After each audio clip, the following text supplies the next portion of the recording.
Salam sejahtera pemirsa HCBN Indonesia dimanapun Anda berada. Senang sekali kita boleh bertemu kembali dalam acara pembacaan buku Bugar Selamanya.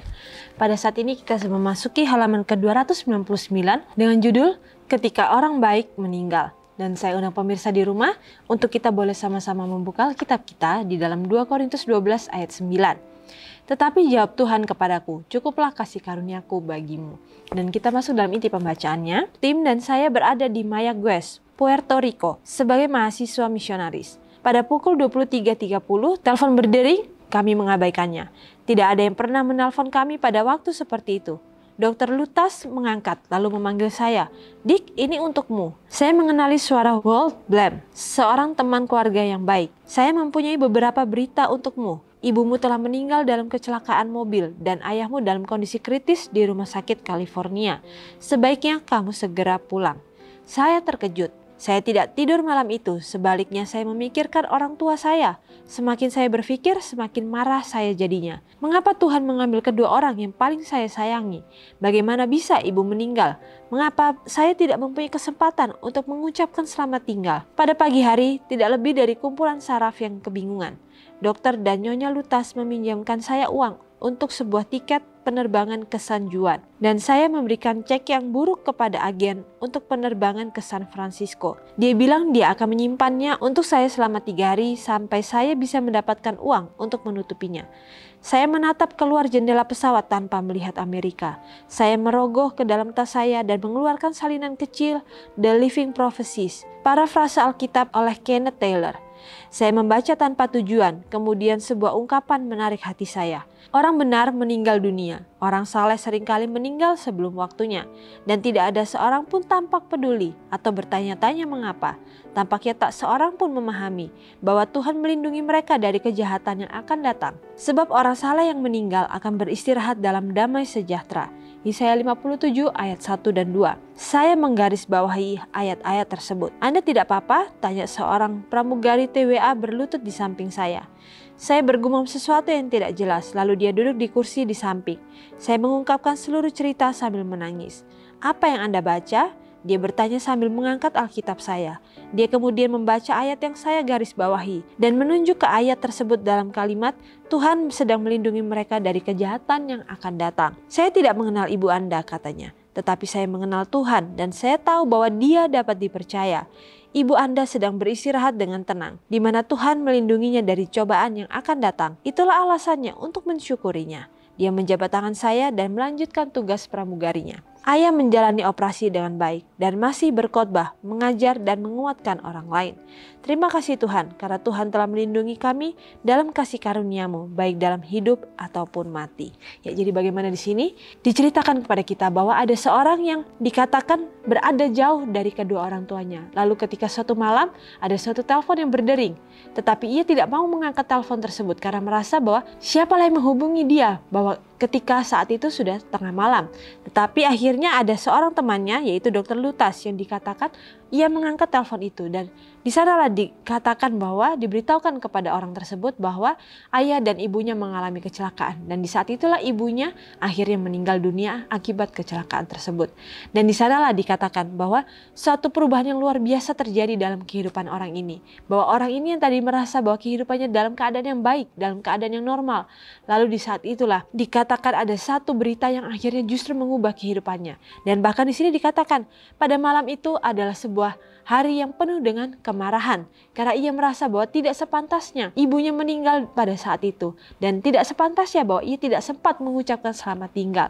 Tetapi di sini dikatakan bahwa setiap kebingungan dan setiap kemarahan itu akhirnya membuat dia untuk secepatnya berangkat menemui kedua orang tuanya.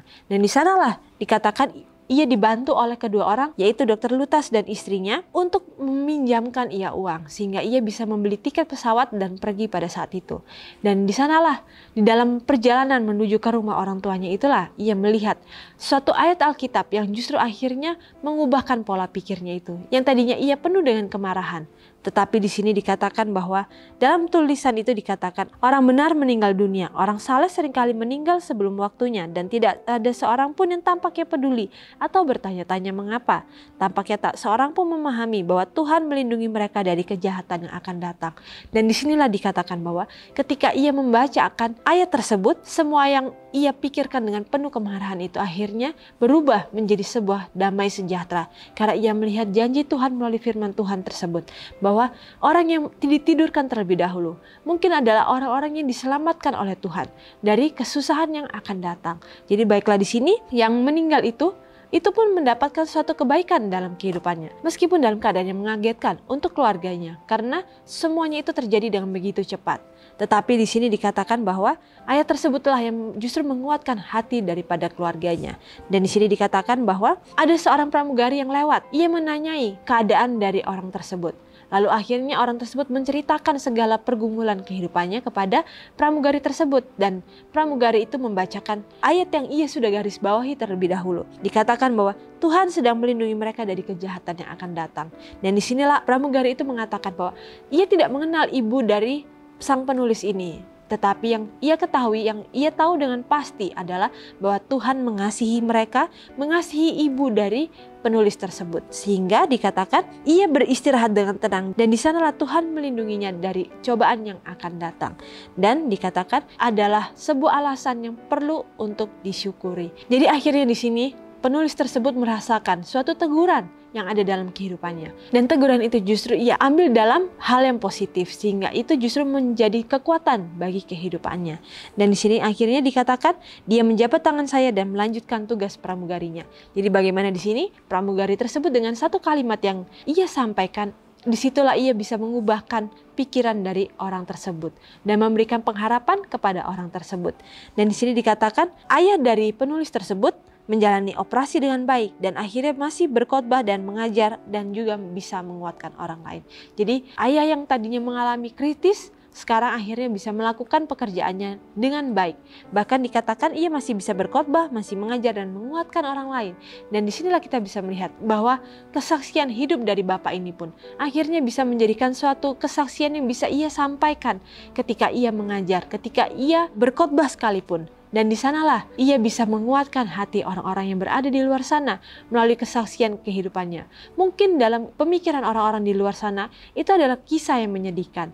Tetapi di balik kisah yang menyedihkan itu, Tuhan memberikan suatu kehidupan yang baru. Bagaimana orang-orang yang ditinggalkan oleh orang terkasihnya, mereka bisa melihat sebuah pengharapan ketika mereka dekat dengan Tuhan. Mereka mempunyai hubungan yang erat dengan Bapaknya. Di sana mereka bisa melihat bahwa perpisahan itu tidak kekal atau tidak selamanya. Tetapi perpisahan itu pun akan berakhir pada waktu kedatangan Tuhan yang kedua kali. Dan semuanya itu akhirnya akan berakhir dengan sukacita ketika semuanya mau berusaha untuk menghidupkan karakter Kristus.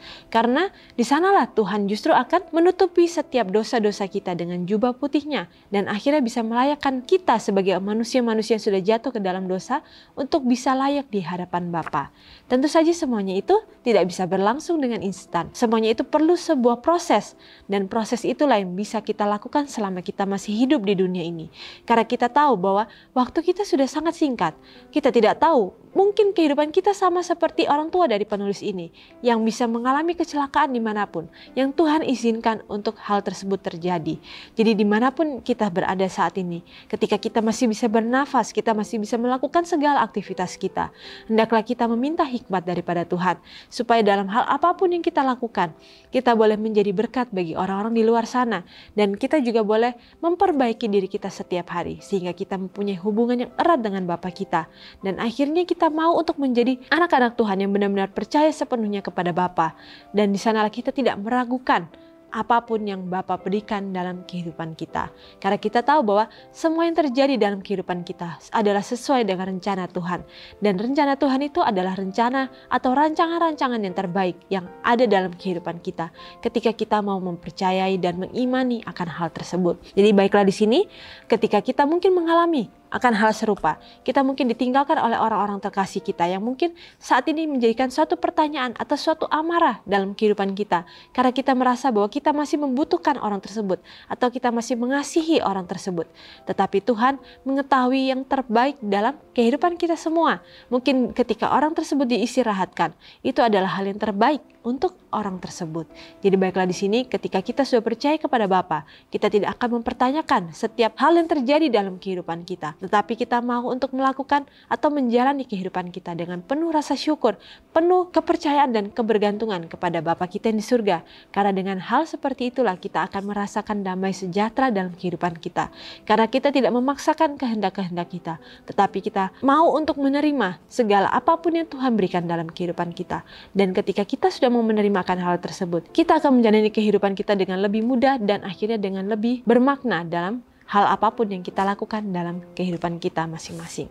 Dan sampai di sini acara pembacaan kita pada saat ini. Biarlah melalui pembacaan firman Tuhan yang begitu singkat ini, kita kembali bisa diingatkan supaya kita selalu bisa merasa bersyukur dalam hal apapun. Janganlah kita hanya bisa merasa bersyukur ketika kita mengalami sukacita saja. Tetapi ketika kita mengalami duka cita, hendaklah pengharapan dan penghiburan itu lebih tinggi daripada setiap kekecewaan yang ada dalam kehidupan kita, karena kita sudah mengenal siapa Bapa kita yang ada di surga. Dan biarlah melalui pembacaan ini kita semakin dikuatkan dalam hubungan kita dengan Tuhan, sehingga apapun yang kita lakukan, kita berusaha untuk melakukan yang terbaik, karena kita tidak tahu sampai kapan waktu kita, tetapi dalam waktu yang Tuhan masih berikan dalam kehidupan kita masing-masing, hendaklah kita melakukan semua hal dengan sebaik mungkin. Dan sampai di sini acara pembacaan kita pada saat ini, dan sampai bertemu kembali dalam acara pembacaan yang selanjutnya. Dan salam sejahtera, Tuhan memberkati.